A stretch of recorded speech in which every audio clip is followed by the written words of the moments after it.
Kosher Chef, con Pinchas Ben Abraham, Tony Piña. Ya estamos muy cerquita de empezar a encender las velas de la Hanukkía y seguro que Pinchas Ben Abraham está ya con su Hanukkía preparada y su Haniot también, ¿no? Por supuesto, vamos a alternar este año buñuelos y suganiots para que todo el mundo pueda tener acceso, tanto el askenazi como el sefardí. Tenemos un par de compañeros que me decían, ¿nos harás unos suganiots? Bueno, vale, haremos una excepción. Bueno, la semana pasada recordarán seguro que les dimos un montón de recetas, de posibilidades para hacer frituras, para hacer preparaciones propias de Hanukkah, pero digamos en tono dulce. Y hoy nos vamos a poner más saladitos, ¿no?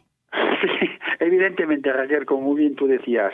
Intentaremos dar intentaremos dar unas posibilidades, utilizar la misma pasta de buñuelo o diferentes tipos de pasta de buñuelo y aplicarlos sobre todo con las verduras, pero también tiene cabida con otros tipos de productos alimenticios como puede ser el pescado y evidentemente las aves de corral.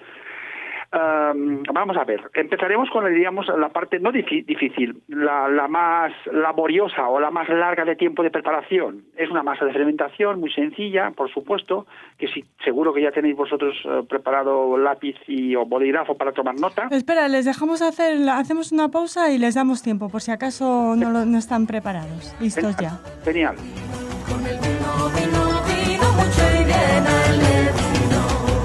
Pues vamos a ver, ya tenéis, supongo, el cuadernillo para anotar y el lápiz o el bolígrafo y vamos a por ello. A ver, fijaos bien, tenemos una cantidad, digamos, estándar, que evidentemente en función a las cantidades tendremos que ampliarla. Más o menos, fijaos bien, simplemente unos 10 gramos de levadura de pan, sencillamente, unos 10 gramos, es una cucharadita de café. 3 cucharaditas de aceite de oliva. Lo del tema del aceite de oliva, por supuesto, yo siempre voy a defender en estas preparaciones del aceite de oliva, por supuesto virgen. Y lo que pasa es que hay gente que es tiene más tendencia a coger aceite de semillas, diferentes tipos de algodón, de maíz, y evidentemente voy a ser respetuoso, cada uno en su casa hace lo que habitualmente está acostumbrado, sobre todo porque después en los paladares se encuentra la diferencia y la gente pues que está acostumbrada a un tipo de aceite pues puede rechazar el plato que tú has hecho con todo tu cariño. Uh-huh. Decíamos 3 cucharaditas de aceite de oliva, más o menos un vaso de agua, que si no llega hasta arriba colmadito no pasa nada, 3/4 de agua más o menos. Fijaos bien, 2 claras de huevo, 2 claras, una pizca de sal y no lleva nada más. Uh-huh. Ahora, fijaos bien, este vasito de agua, o casi vaso, o casi lleno, procura que sea una temperatura ambiente, que no sea recién sacada del frigorífico, sino que esté a temperatura ambiente, y disolvemos en esta agua, evidentemente, estos 10 gramitos de levadura de pan. Una vez que tengamos bien disuelto, tengáis un poco de paciencia, ayudaos a iros con un tenedor o buscar una alternativa como unas varillitas, y esto en un cuenco, que os facilite la labor. Añadís esta pizca de sal y el aceite, estos 3 cucharaditas de aceite de oliva. Obviamente estos elementos se mezclan.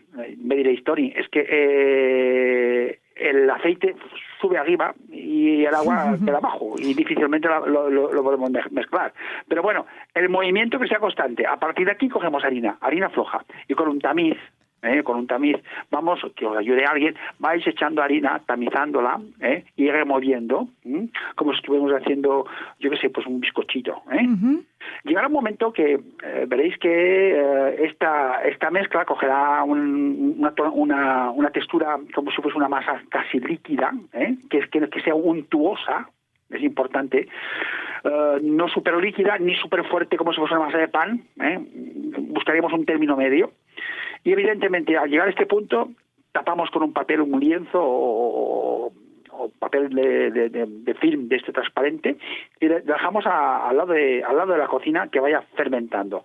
Visualizar que duplique el volumen, es decir, así de sencillo, duplicar el volumen. Cuando veis que ha duplicado el volumen, estas 2 claras que teníamos anotadas como ingredientes de la formulación, las montamos a punto de nieve. y mezclamos esta clara montada a punto de nieve, obviamente, con el resto de la masa que ha fermentado. Posiblemente veréis que eso os bajará un poquitín, no pasa nada. No hay que batir, pero sí mezclar como si fuese un bizcocho. Vale. A partir de aquí viene vuestra creatividad. Vamos a ver, fijaos bien. Podemos empezar, por ejemplo, lo más habitual, unos cuartos de alcachofa. Es una de las cosas que a la gente le encanta. Podemos utilizar unas tiritas de pimiento, de lo que queráis. Podemos utilizar unas rodajas de berenjena. Podemos utilizar, evidentemente, unas rodajas de calabacín. Incluso, por supuesto, la calabaza, esta calabaza tan querida por nosotros, que evidentemente solamente la utilizamos por otros menesteres, como puede ser un buen puré, o como puede ser rehogada como guarnición, o en algunos pastelitos. Esta calabaza, cortadita rodajas, es una cosa muy importante, antes de continuar. Fijaos bien, he dicho calabacín, he dicho berenjena, evidentemente estoy diciendo calabaza. No se trata de coger un trozo gordo, no, hay que coger unas láminas, unas rodajas más o menos como la corteza de una cebolla. Claro, podemos aprovechar restos que tengamos de vegetales en nuestra nevera, ¿no? Exactamente. Yo conocí una sefardí que lo hacía de maravilla, me encantó un día que me invitó a su casa y me llamó mucho la atención. Y es que rallaba estos productos, los sazonaba con sal y pimienta y luego con una cucharadita moldeaba estas verduras crudas en forma de una bolita, y esta bolita la pasaba la pasaba dentro de la pasta de freír y les salían unos buñuelos, una especie espectaculares, parecían que estaban hechos de molde. Digo, mira, qué paciencia. Y se me quedó grabado. Digo, mira, un sistema también muy útil y muy rentable, porque aprovechas prácticamente todo. Claro. Luego, evidentemente, esto, por ejemplo, fijaos bien, unas acelgas, unas espinacas, claro, blanquear las espinacas, hacer el muñino para hacer esta formecita de bola. No, yo considero que podemos cortar las espinacas, quitando la penca, por supuesto, y por supuesto cortadita y aliñando esta verdura, y después hacemos un poco como hacía esta abuela. Recogemos con la cucharita o con la punta de los dedos y metemos este fragmento de espinaco, acelga agrupada dentro de esta pasta y directamente a la sartén. Sartén que tiene que estar evidentemente con el aceite abundante, por supuesto, porque si no, evidentemente, si ponemos solamente un pelín, no queda bien, no sufla, no hincha. Y aparte que los alimentos se llenan de ese aceite, en vez de freírse, ¿no? Sí, claro. Y además es una cosa caliente. Si echamos esto caliente, por supuesto, y una cantidad de aceite, la bola queda sumergida dentro, por supuesto, y se fríe de una forma uniforme por todos los lados. Le tienes que ayudar un poquitín. Y después sacamos estos buñuelos colocados en una bandeja o un plato con este papel absorbente de cocina propiamente para quitar los restos de grasa que pueda quedar, y a partir de aquí acompañaditos con un poco de salsa de tomate, pues perfectamente, o al natural o con una ensalada al lado, simplemente puede ser un plato espectacular. Qué rico. Fijaos bien, esta misma pasta podemos hacer unos filetitos de pescado. Imaginaos, compramos pescado del que queráis, desde un pescado congelado que más os guste a vosotros. Evidentemente recomiendo que sean solamente lo que es la suprema, o los filetes, eliminando por supuesto las espinas, porque luego hay gente que les cuesta comer pescado con espinitas. Ya sé que en la costa los que estamos acostumbrados nos comemos los pescados enteritos. Pero, evidentemente. Sí, pero quizá en un buñuelo es mejor que no haya nada, ¿no? Claro que no. Sí. Y entonces, por ejemplo, comprad unos filetes de merluza y cortabais a tiritas, más o menos del grosor de un dedo, del dedo del meñique, y este palito lo untamos con esta pasta y hacéis unos buñuelos de pescado espectaculares. Se puede hacer evidentemente con bacalao, es otro pescado que también es compatible en este tipo de preparación. Otro elemento muy importante que puede utilizarse son unas pechuguitas de pollo. Fijaos bien fileteadas y luego cortaditas en tiritas, no dejar un pedazo gordo, sino que el tiempo de cocción sea suficiente para que esta carne quede cocida durante el proceso de la fritura. Esto es lo que requiere. Por tanto, el corte nos ayudará muchísimo a conseguir esta cocción completa. Por tanto, siempre cuando hablemos de pescados o carnes con esta pasta de freír o pasta de buñuelo, es recomendable que el grosor no sea superior a 1 centímetro, pequeñitos, tiritas pequeñitos. Recordad el tamaño de un cigarro, recordad el tamaño del dedo meñique, recordar el tamaño de un bolígrafo. Estas referencias serían la dimensión idónea para que poder freír con cierta garantía. Por supuesto, hay más productos que podemos meter, por ejemplo, unos espárragos, unos brotes de coliflor o de brécol. Pero ¿qué pasa? Por ejemplo, en el caso de la coliflor, en el caso del brécol, que sabéis que necesita una limpieza muy profunda, porque siempre se puede incrustar algún bicho que no deseable, por supuesto, en el interior de las propias ramitas que forman la coliflor o el brécol. Es recomendable, por ejemplo, darle un blanqueo, una pequeña cocción de unos 3-4 minutos con agua salada. Esto reblandece un poco la coliflor y esto nos va a facilitar, una vez bien escurrida, poder freírla con la pasta y nos queda perfectamente. Es importante. Claro, otros productos, lo mismo que el espárrago. Un espárrago, por supuesto, si es un espárrago cocido, pues no pasa nada. Directamente la pasamos por la pasta de freír y lo freímos directamente. Ahora, si es un espárrago fresco, evidentemente, dale un blanqueo de unos 2 o 3 minutos, que se reblandezca un poco sus propias carnes, y esto nos va a facilitar que la cocción del espárrago, una vez cubierto con la pasta de freír, sea correcta. Muy bien. Hacemos una pausita antes de despedirnos y que nos des tus últimos... Esta solución práctica, que no puedas perder tiempo, solamente tengo 20 minutos y tengo que hacer estos buñuelos, y sin fermentación. Ahí está. Vale. Vamos. Pues espera un segundito que paramos un poquito para esa receta sin fermentar para la masa de buñuelos. Espérennos, no se vayan. Con el vino mucho y bien alegre. Bueno, nos decías eso, que tenía alguien que llega a la cocina con muchísima prisa. ¿Es Hanukkah? ¿Tiene invitados o a la familia? ¿O simplemente le apetece comer uno de estos deliciosos buñuelos, pero no tiene tiempo para que la masa fermente, ¿no? Fermente, perfecto. ¿Qué puede hacer esa persona con esos problemas? Yo recomiendo participación. ¿Qué sentido? Fijaos bien. Cuando la ama de casa llega, pobrecita, todo con un poco, no digo nerviosa, pero con todo el trabajo que le puede caer encima, y la ilusión de la familia es decir, ay, esos buñuelos, ¿por qué no los has hecho? ¿Y por qué no has podido hacer unos buñuelos? Siempre van a estar algunas de estas verduras que hemos citado, o puede tener en buena disposición esta pechuga de pollo o este filete. Pero ¿qué pasa? La fermentación no nos da tiempo, necesita pues aquellos 45 minutos, 1 hora para que esta masa pueda fermentar el doble de volumen. La pasta es muy sencilla, pero tiene un inconveniente, y es que, se tiene que hacer, freír y comer. Bien, bueno, suena bien, Ante esto, porque podemos decir, esta pasta como muy fácil de hacer, la voy a hacer y dejo los buñuelos por la noche. No, porque luego esta masa se reblandece y el crujiente característico, que es lo que hace destacable al buñuelo, pues se pierde. ¿Tú crees, Pinjas, que muchos de estos buñuelos llegan de la cocina a la mesa del salón? Yo creo que no, O sea que no me parece un gran inconveniente. Bueno, ¿cómo se hace? Vamos a ver, una taza de agua. Muy bien. Perdón, me he equivocado. Una taza de aceite. Bien. De café, por ejemplo, una cantidad muy simbólica para que primero probéis algún día. Pues esta misma taza de aceite que hemos volcado en un cuenco, 2 de agua. Recordad, en esta masa que estoy hablando ahora concretamente, siempre tiene que ser el doble de líquido que de aceite. Muy bien. Es muy fácil. Una pizca de sal. Un huevo. Solo un huevo. Pero este huevo, fijaos qué detalle. Separamos la clara de este huevo y la yema la mezclamos con el aceite, el huevo, la sal.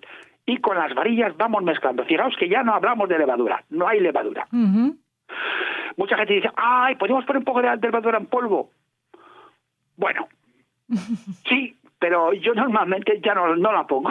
Ya, porque para hacerlo mal no se hace, ¿no? Bueno, se puede hacer, no hay problema. Un puntito de lavada en polvo la puedes incorporar, pero considero que no es necesario. Vale. Vamos mezclando esta yema de huevo, el aceite, el agua y la sal. Lo mismo que la anterior formulación. Cogemos harina floja, por supuesto, con un tamiz, vamos echando y removiendo hasta obtener esta masa que es semilíquida y que evidentemente introduces un elemento sólido y queda adherida a las paredes de este elemento sólido. Este es el punto exacto de cómo tiene que estar esta masa. Puede ser un pelín más durita, por supuesto, un pelín más durita. ¿Por qué? Porque una vez que lleguemos a este punto, enseguida, a continuación, cogemos esta clara de huevo que hemos separado y la montamos también a puntos de nieve y la mezclamos. Evidentemente, la mezcla de la clara de huevo suele aligerar un poco la masa. Consecuentemente, tener un puntito más de dureza no pasa nada, mejor incluso. Muy bien. A partir de aquí, esta masa ya es óptima para utilizarla para formar o realizar o elaborar los buñuelos. Fijaos qué rápido. Es decir, repetimos, el aceite, el agua, la sal y la yema lo vamos mezclando en un cuenco. Añadimos harina tamizada, por supuesto floja, y vamos removiendo hasta tener la textura más o menos de una masa semilíquida. Agregamos la clara montada a punto de nieve, esta clara que nos aportaba el huevo entero, por supuesto, y mezclamos dulcemente, y a partir de aquí ya podemos aplicar perfectamente cualquiera de estas frituras que hemos sugerido anteriormente, desde elementos de origen animal o de origen vegetal. Y a partir de aquí, pues incluso, aunque hablamos de la semana pasada de dulces, yo puedo coger unas rodajitas de plátano, por ejemplo, unos trocitos de plátano, o puedo coger una fresa, o puedo coger un trocito de pera, o puedo coger un trocito de manzana y hago unos buñuelos de fruta rápidamente. ¡Qué rico! Por favor. Esta misma masa. Ya. Y lo sirves con un gochito de miel o un poco de azúcar lustre. Estoy engordando solo de oírte, Pinjas. No, pero es una solución que lo agradezco de corazón. A veces lo que nos pasa en las cocinas ya no es creatividad, buscar una solución práctica para poder darle, yo no digo el servicio, pero poder dar este manjar pues lo más apetitoso y lo más llamativo, por supuesto. Y estas son soluciones muy prácticas que en la cocina a veces necesitamos estos recursos. Y bueno, yo creo que con este tema, pues por supuesto, están las famosas laques, y que hablamos también de ellas, ¿te acordáis que hablamos de ellas? Pero también es un recurso interesante, no solamente hacer las laques de patata, sino que la propia patata le podemos hacer el chayote. ¿Conocéis el chayote? No sé si lo conocéis. Hay chayotes en España. Podemos rallar nabo, podemos rallar zanahorias, pero rallar, no cortar groseramente, sino fino, lo más fino posible. Y junto con la patata vamos mezclando, más o menos. Las formulaciones también de las laques suelen tener alteraciones. Hay gente que solamente utiliza la patata, el huevo y la sal, nada más. Y evidentemente hay gente que le suele condimentar, incluso los judíos anglosajones les encanta poner macis y sal y pimienta junto con el huevo y la patata, y a partir de aquí hacemos las laques, que todo el mundo sabe perfectamente realizarlas. Lo que yo a veces también he visto gente, y hay gente que suele añadir una pizquina de harina, no te queda tan crujiente y tan saborizo como solamente la patata y huevo, pero que también es una alternativa. Incluso he visto gente que suele poner una pizquina de la verdura en polvo, pero mostrarle un poquitín. Sí. Toda esta gama de elaboraciones son correctas, por supuesto que son correctas. Lo que es importante es saber templar la temperatura de la sartén con el aceite y dar la vuelta correctamente con las herramientas idóneas. Va muy bien girar las laques con una espátula de estas alargadas que utilizan los pasteleros. Evidentemente una espumadera sirve perfectamente, pero a veces la gente pues se olvida de esos detalles, y si no tienes también las herramientas pues te ganan. Hay que se me rompe, hay que se me cae, hay que el fuego está muy violento. Hay dos elementos fundamentales cuando hablamos de frituras. Es la temperatura del fuego, fundamental. Tú tienes que dominar la sartén, tú tienes que dominar la freidora. Si tú dominas la freidora, evidentemente no te va a hacer ninguna mala jugada. Porque son pastas fáciles de cocinar, por supuesto fáciles de cocer, mejor dicho, y a veces, por supuesto, 10 segundos, 15 segundos se nos puede ir al traste con aceites muy calientes, con este color de miel que queremos conseguir, se nos va a convertir en un color oscuro negro poco apetitoso. Muy bien, pues con estas sabias recomendaciones y todas las maravillosas recetas que nos dan pie todavía a poner en juego nuestra creatividad, nos despedimos deseándote, Pinchas, que pases una Hanukkah maravillosa, Hanukkah Sameach. Hasta la próxima semana, será un placer estar con vosotros. Un beso muy fuerte.